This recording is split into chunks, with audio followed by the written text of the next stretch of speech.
मित्रों नमस्कार। Political view में आप सभी दर्शकों का स्वागत है। कहा जाता है कि रस्सी जल गई लेकिन ऐंठन नहीं गया। अगर इस लोकोक्ति को अगर किसी पर सबसे ज्यादा ये फबता है तो वो है कांग्रेस पार्टी। ठीक है, बार बार एक ही प्रकार की गलती कांग्रेस पार्टी करती आ रही है। हमने आज क्या हुआ कि आज एक सभा के दौरान कांग्रेस के जो राष्ट्रीय अध्यक्ष मल्लिकार्जुन खड़गे ने एक बयान दिया अमित शाह के बारे में।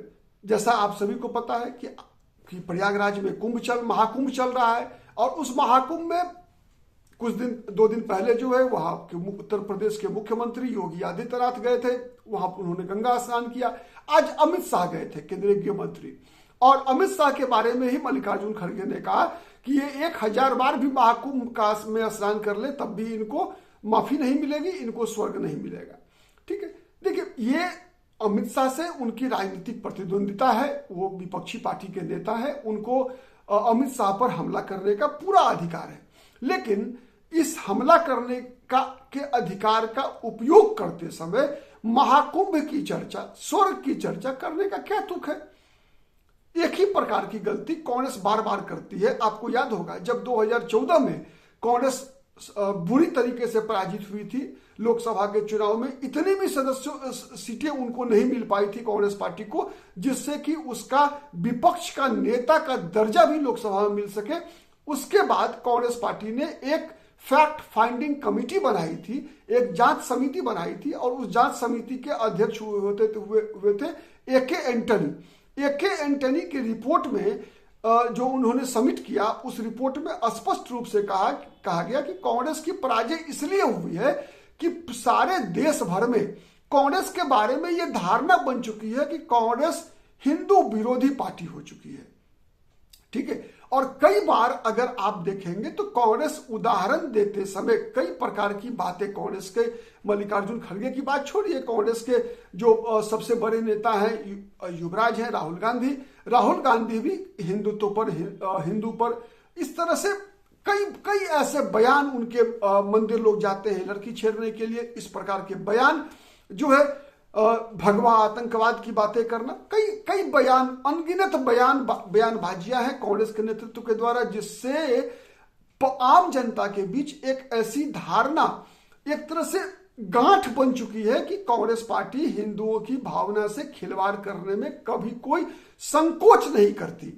ठीक है, लेकिन कभी भी ऐसा बयान जो है देश के अन्य दूसरे धर्मावलंबियों के बारे में नहीं दिया जाता है।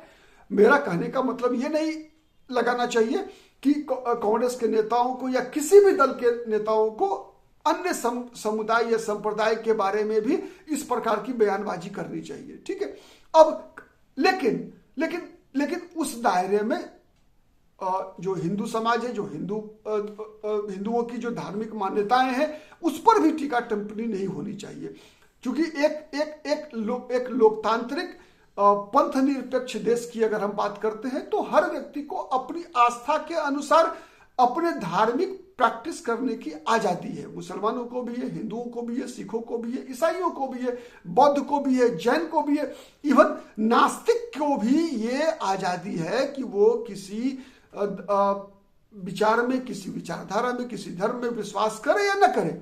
ठीक है, लेकिन सवाल ये उठता है कि जिस प्रकार से कांग्रेस के विभिन्न नेता, चाहे वो आज मल्लिकार्जुन खड़गे हो, चाहे वो राहुल गांधी रहे हो, चाहे सोनिया गांधी रही हो, चाहे दिग्विजय सिंह, पी चिदम्बरम जैसे लोगों की एक लंबी श्रृंखला है। ठीक है, तो क्या ऐसे लोग कभी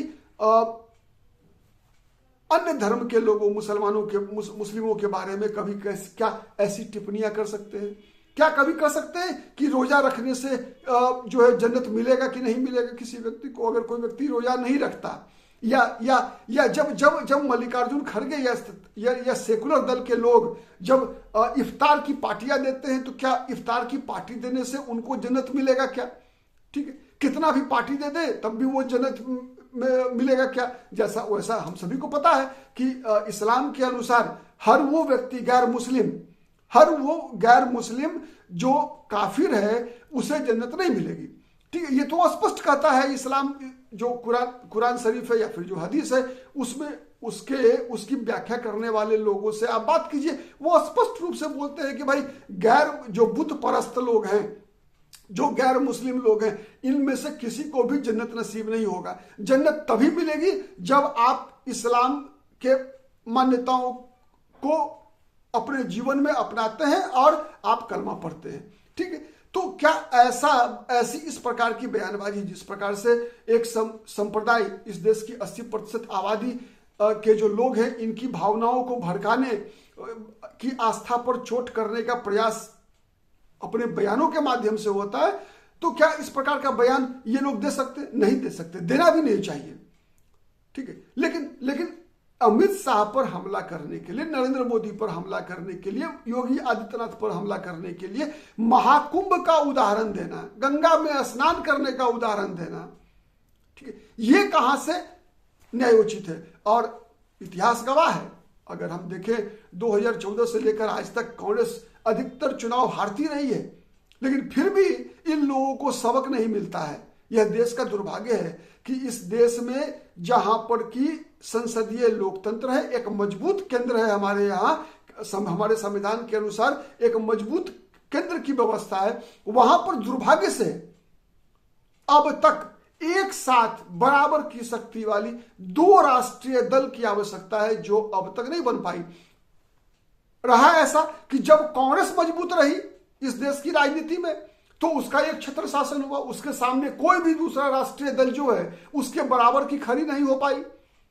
और जब कांग्रेस पराभव की तरफ है, भारतीय जनता पार्टी उभर कर सबसे बड़े दल के रूप में देश के अंदर आई है, राष्ट्रीय पार्टी के रूप में, तो फिर कांग्रेस प्रतिदिन नीचे गिरती जा रही है।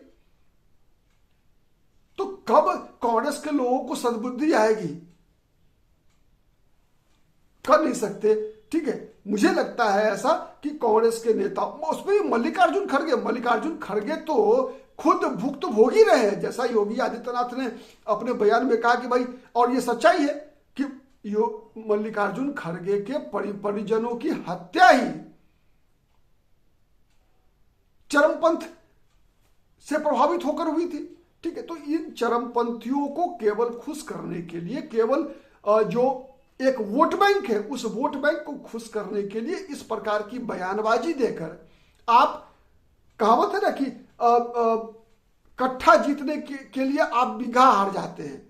ठीक है, तो आप 14-15% मुसलमानों के वोट के लिए प्रतियोगिता करने के दौरान आप कहीं ना कहीं 85% जो हिंदू आबादी है इस देश के अंदर, उसके अंदर आप अपनी छवि खराब करते जा रहे हैं, दिन प्रतिदिन करते जा रहे हैं, लेकिन इसका एहसास आपको नहीं हो रहा है। ठीक है, कब एहसास होगा कह नहीं सकते, लेकिन इसका नुकसान जो है वो देश को भी हो रहा है। इस देश को आवश्यकता है कि केंद्रीय स्तर पर 2 मजबूत राष्ट्रीय राजनीतिक दल हो, जिससे कि कभी भी कोई भी दल या उसका नेता तानाशाह ना बन सके। तानाशाही का जन्म कब होता है? तानाशाही का जन्म तब होता है जब किसी भी सत्ताधीश के समक्ष, उसके विपक्ष में, उसका मुकाबला करने के लिए बराबर की शक्ति वाला कोई विपक्षी दल या विपक्षी नेता नहीं होता। दुर्भाग्य से आज देश की परिस्थिति वैसी ही है कि देश में सत्ताधारी दल की जितनी मजबूत है, उसके बराबर में कोई भी एक राष्ट्रीय राजनीतिक दल ऐसी नहीं है जो कि उसका मुकाबला कर सके, उसे बराबर की टक्कर दे सके। ये देश के अंदर आज राजनीतिक व्यवस्था में सबसे बड़ी कमजोरी है। बहुत बहुत धन्यवाद। शुभ रात्रि, गुड नाइट।